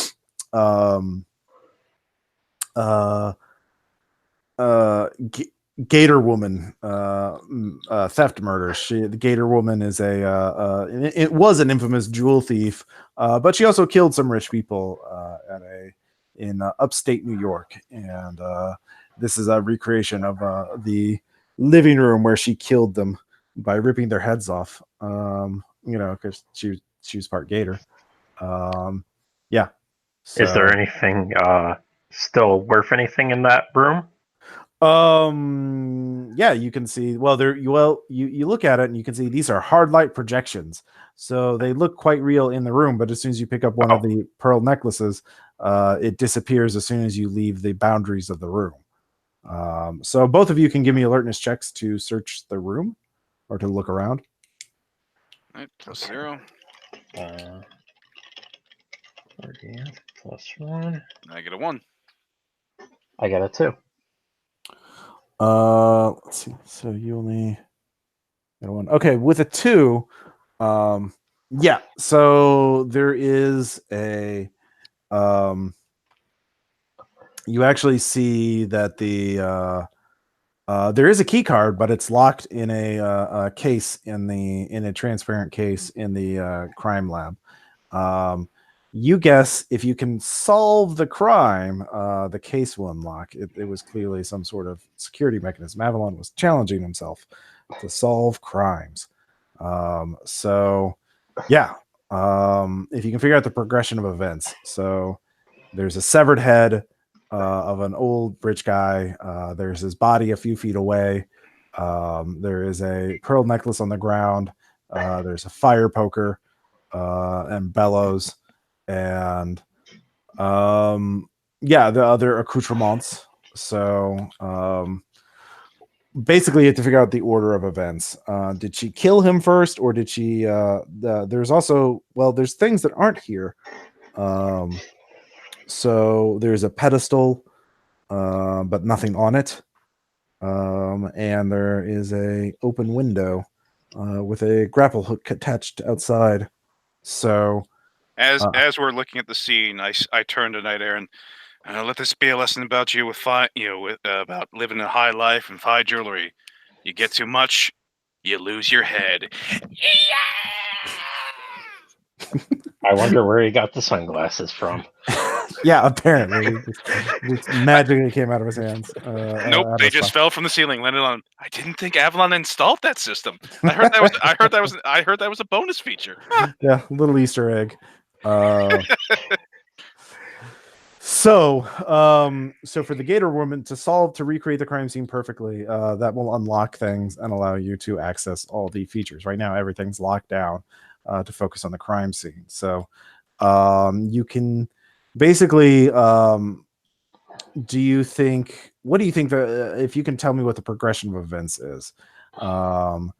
Did she kill the man first and then steal the jewels? Did she steal the jewels and then kill the man? Did she come in through the room through the window, or did she come in through the door and escape through the window? Well, that depends. Yeah. Is the window, looking first at the window, is the window itself open, or has the glass been broken out? Or It is open. The window is open. Okay. It was the butler who did it. He opened the window for the Gator Woman. And Damn, Charlie! We knew he shouldn't have been trusted. He's been with the family for so many years. Yeah. Give me an investigate check. If Yes. you roll well, that's exactly what happened. 5. Yeah. Yeah, it turns out it was the butler. And actually, you realize the Gator Woman didn't kill the man. The butler did it too, and blamed the Gator Woman on it. He was an opportunist. But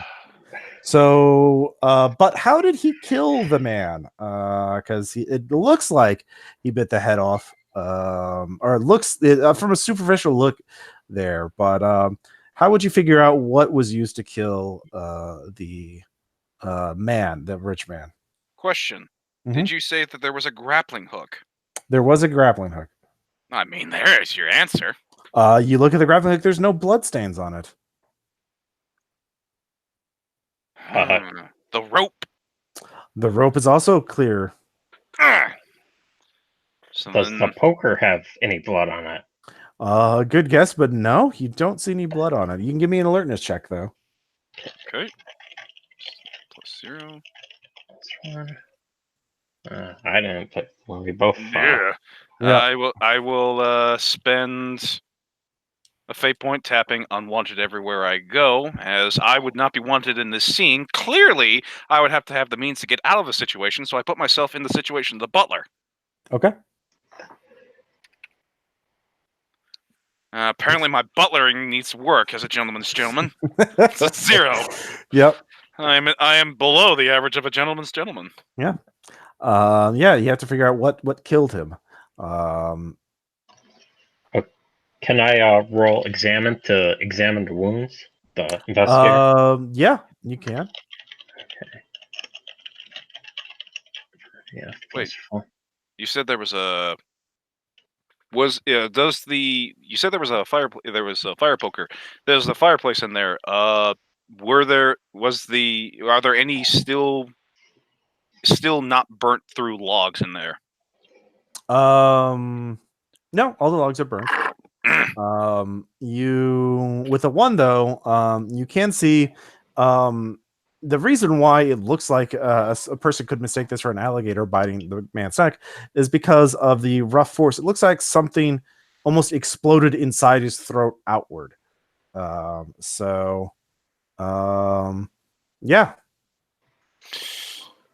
Like it was force blowing him up.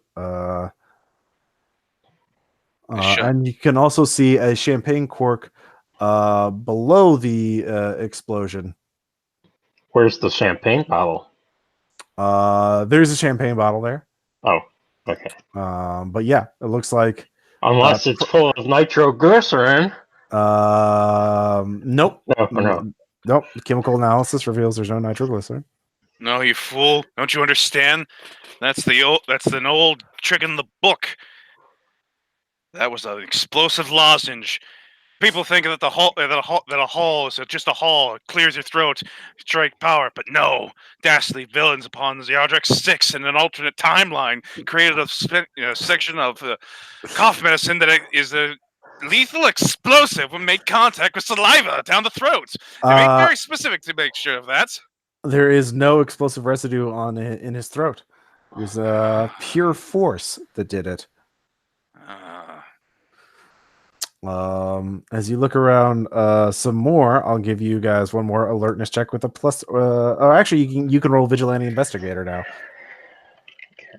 Okay. 4DF plus 4. 3.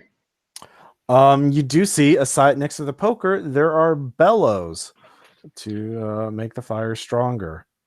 Oh my god! Did he grab the fucking bellows, shove it in the guy's throat, and make a bow? He first made him eat the cork, and then used the bellows to build up enough force in his throat to cause his throat to pop from the inside out. So plugged his throat and then shoved the air into his mouth. The perfect crime. Yes. Oh. Don't at me if that's not possible. In Base Raiders universe, it totally is possible. I mean, I just came up with an explosive throat loss, and so yeah sure. You were close. Yeah. I tried. You did try. So you solved the murder. It takes you a bit of time. And the key card. You have access to the key card now. Ha-ha! Yes. So what are you gonna do? All right, so now we got a key card. We have the cosmic realization. Likely, we're hoping that was the entry code. So we just got to get past the. I think all that we have to is just get past the villains. Mm-hmm. So again, if you fight them though outright, that would break down a truce and cause a lot of problems. It would be killing the golden goose because that would cause a fight to break out in the main camp, and everyone loses there. So we can either sneak by, or I'm thinking, because I don't have sneaking, I have athletics. I'm thinking about just running like hell past them, just saying, "You guys got this. We're just making a run through behind." That might actually break the truce too, because they would start fighting you because you're blatantly trespassing them. It's better if they aren't aware of that you're doing this. So give me actually. Wait. Is the spot that they're fighting in kind of an urban environment, or is it? Well, you haven't been to the robot factory yet, so you don't know what it looks like. All right, well, let's go find out. Okay, so you go to the robot factory, and you can see Side Talker, the bulky scrap robot that it is, dragging out broken up Avalon bots and piling them in a big heap. It sees you two. Well, actually, you two plus the your two followers. And then it's like, oh, hey, come to. I don't know what you got, but man, we really made out with. We got a whole robot factory. We'll just be cracking out crime bots pretty soon. Come jealous. In the privacy of my mind, I think he's trying to say something about him and robots. Okay. Scored. Yeah, robots. Bystander comes up and says, well, according to the terms of our truce, you can come and inspect it to make sure that we're only taking one section. But we had to fight off all these scrap bots, all these reject Avalon bots. And yeah, so this is our section. And we're quite happy with it if you want to take a look around. So yeah, it's a giant factory, high-tech factory with like robot parts and stuff. I should probably have to expand upon transient legend and next time do environment factory as well. Well, I mean, I did tell you that this is going to be in the Arctic Circle fighting and not Superman's base. So, I know, but given that we were also in a crime scene that was in multiple spots, so it worked. Yeah, fair enough. And he did go briefly to Ohio.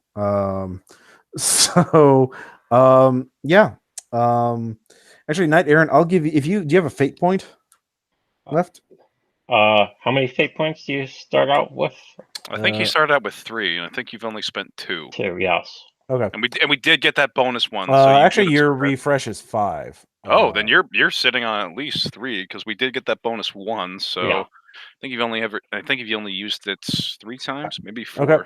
So I'll say you have 2 fate points left. I'll give you a clue if you just spend a fate point, because you know how the criminal mind works. I actually have an idea. Actually, okay. I'm gonna spend a fate point for where is it? Self-made Techno Knight. I keep on using that one for deceit. I'm gonna say, all we got is this Android phone from the future, and I'm looking at Side Talk specifically. I heard it can replace any phone automatically. Okay. Yeah, you can roll deceit. Okay, so 4 plus 1, and it's how 2 for Mhm. yeah 3. Okay. They're interested. Yeah. Did you want to trade for this future phone or something?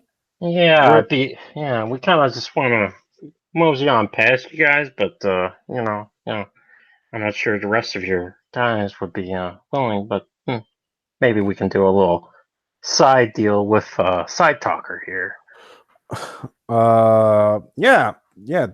sure. I'm always interested in upgrades. What do you want for your feature phone?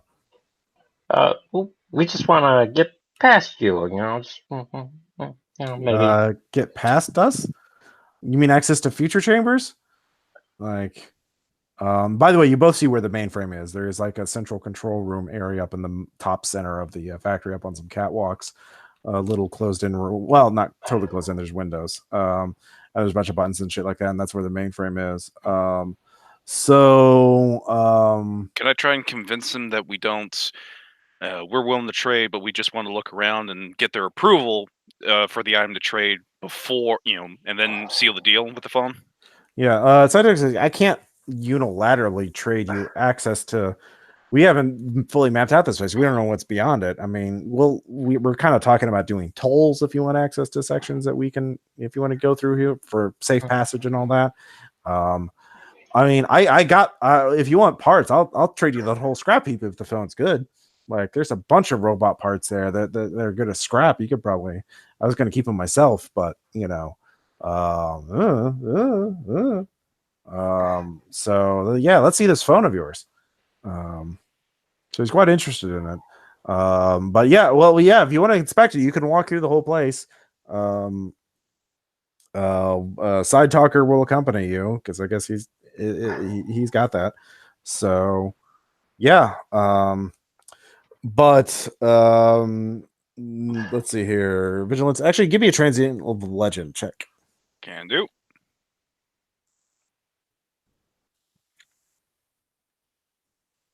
That'd be 2. All right. So with that, the easiest way to distract greedy criminals, as they were cowardly and greedy lot, is to dangle something even juicier somewhere else. For example, if you were to spin them about one of the other rooms that had something really cool, you could potentially get them to leave this room to go and chase a better score. Or you could, that would be one way of doing that. Or maybe even just getting one of them by while the other one distracts, and then maybe the Neo Druid enters in the information because they're not really focusing so much on the Neo Druid and the fan because they don't have cool superpowers like you two, so they're not dangerous at all. And the Neo Druid can enter in the password because he recorded it in his little suit. I whisper to Knight Errant, but of course, as we all know, my whispers are quite loud. Mm-hmm. I'm glad you mentioned the phone. I was going to offer him the cosmic parrot. Oh, yeah. Cosmic parrot? What's this about a cosmic parrot? How did he hear my name? Its name? Oh, but nothing about the wish granting cosmic parrot that gives upon information upon speaking with it. Wish granting? You guys found a wish granting cosmic parrot? Why didn't you keep it? Because we hadn't laid claim to it yet. We were weighing options. You were weighing options. Somebody, crime lab, robot lab, which now you've claimed. We saw the parrots and thought, well, let's see what else is here first. So, Well, I thought you guys claimed the Bottle City area. That's not where the cosmic parrot was, and we were looking around. I think the druids are thinking about that one. All right, roll the seat. I'll give you +2 because you did reference something real, the cosmic parrot. And I let's see, down to 2, so I'll spend another fate points. Puts me at 1.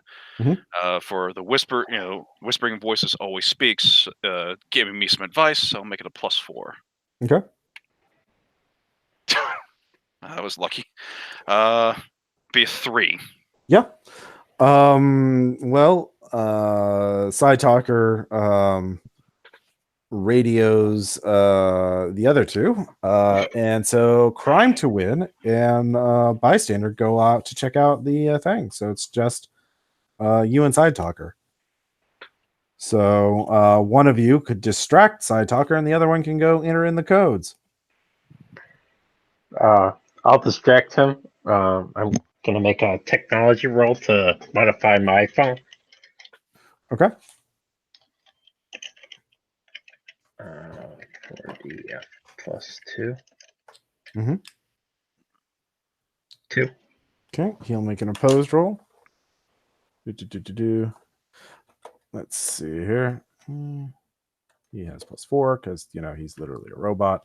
Yeah. So he'll see through this very quickly. But meanwhile, Vagrant lot is going to. So you make a break as he starts to examine the phone. So, give me a stealth check, I guess.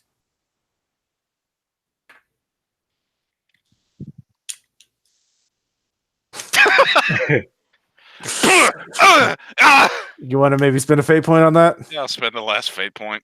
All right, so you get a 2. So, are you re-rolling or no? I'll take the 2. Okay. So he analyzes the phone very quickly. He's like, "This is just a modded, This is a down droid. You said it was an Android +6. Yeah, exactly. Yeah, it's a down droid. Yeah, it's not. Oh, You that can't- must have been an android from an alternate future. I see the problem. Okay, you're gonna have to do something else to keep him distracted. Otherwise, he'll get a chance to spot Vegalance. So let's see here. You could offer to trade the Mimic, since you have that in the carrier and you're carrying it around. Or you could do something else. I don't know. What do you want to do? What's presence again? What's Yeah, you could use presence to just talk, in general, and just like use. Oh man, how was it fighting those things? That sounds really hard. You must be really good at fighting robots. I've always had the toughest time fighting robots. Okay, I will try that. Free. Okay. So and you're out of fate points. I think I have. He has 1 left. Okay. Yeah, 1 more. If you spend 1 more, you'll have enough to guarantee Vegalance will do that. Otherwise, he will get a roll. Okay, I will spend the 1 more to guarantee. Because basically, you needed to beat that 6. Yeah. So you got 2 points off of it, and now you got 5 points off it. So you went over it. So you keep him fully distracted, Vegalance. You manage to enter in the code. It grants you access to the admin. You have admin access to the upper sections now. So congratulations. You can. What do you want to do with that admin access?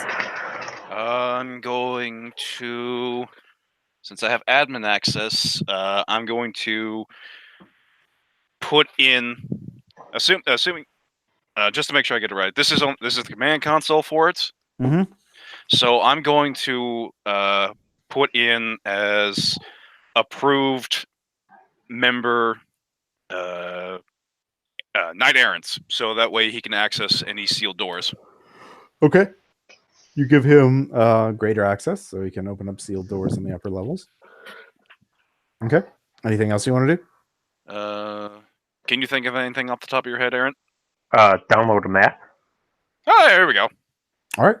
You get a map on your cheap. What are you downloading it to?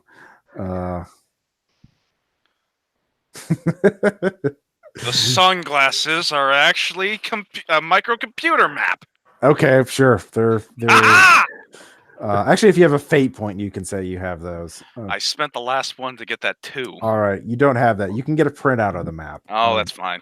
All right, just look over. Xerox Mia Maximum. How the hell do you get that? It's a dot matrix printout. So He 3D printed a dot matrix printer? What the hell? Yep. But you managed to get that. Are you going to do anything else? Or are you going to come back? You do realize you can access the admin other functions through other computer panels throughout the bio computer and other things. Oh, I'll just since this is the admin computer, I'll just swap the admin controls from this terminal to the one over in the in our claimed area. The Bottle City, yeah. I'll just transfer commands over there. All right, you do that. You come back, and your conversation about fighting robots is ended. And, did you tell him about the super fighting robots from Dimension 9? Oh, only about Dimension 8 robots. I'm beginning to feel uncomfortable about doing this. I don't want people to get the impression that I'm a self-hating robot. I fight robots, but I also fight organics. I fight lots of organics. I fight more organics than I do robots. That's fair. I think a lot of organics fight organics too. See the history of any world we've ever discovered. History is boring. Yeah. Yep. I don't like history. I am a machine of the future. Yes, that is what I am. I'm not a discarded pile of trash that has aspirations and dreams. I am the future. Yes, that's what I am. So yeah, Side Talker has its own issues.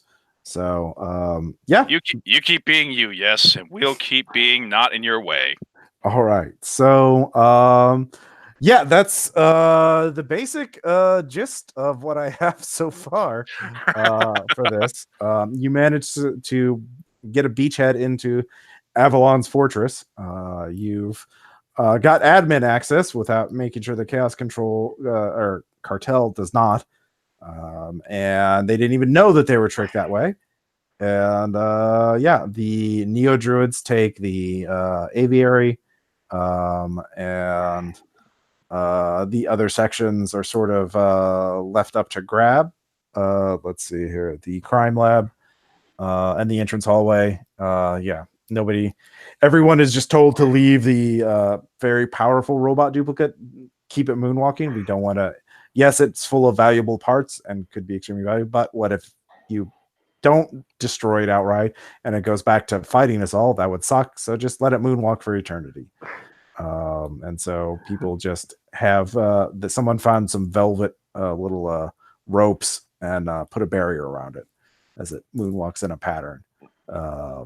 You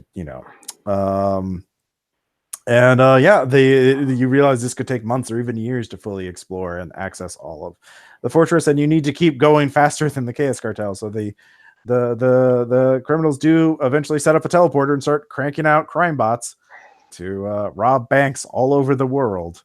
Nah. But yeah, you guys did it. You did it. Yeah. Hey. What do you want to do with the mimic? You mean Mimiclot? He's my faithful companion from here on out.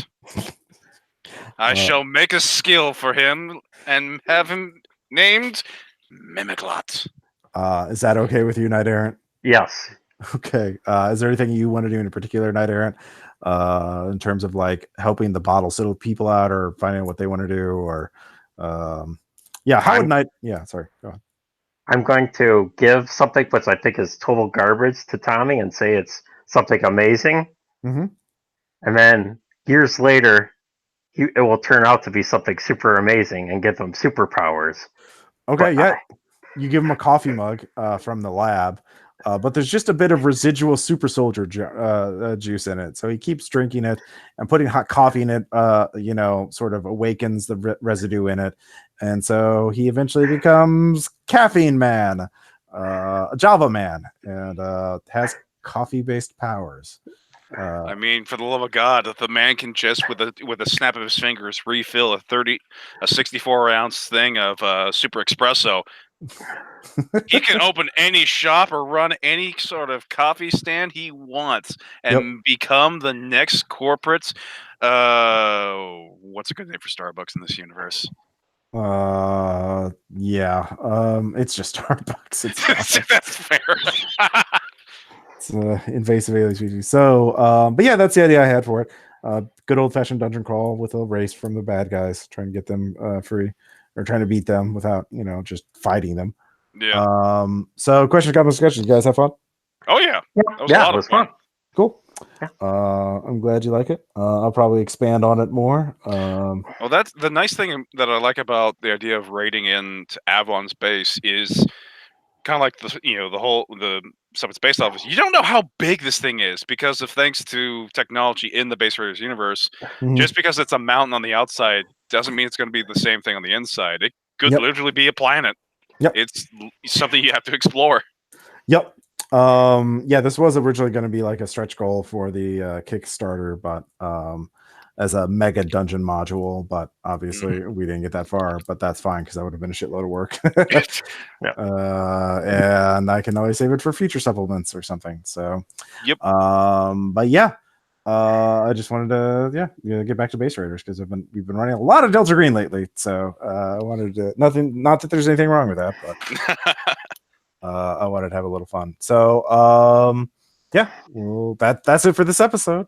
Thanks everybody. Bye. Bye. Bye.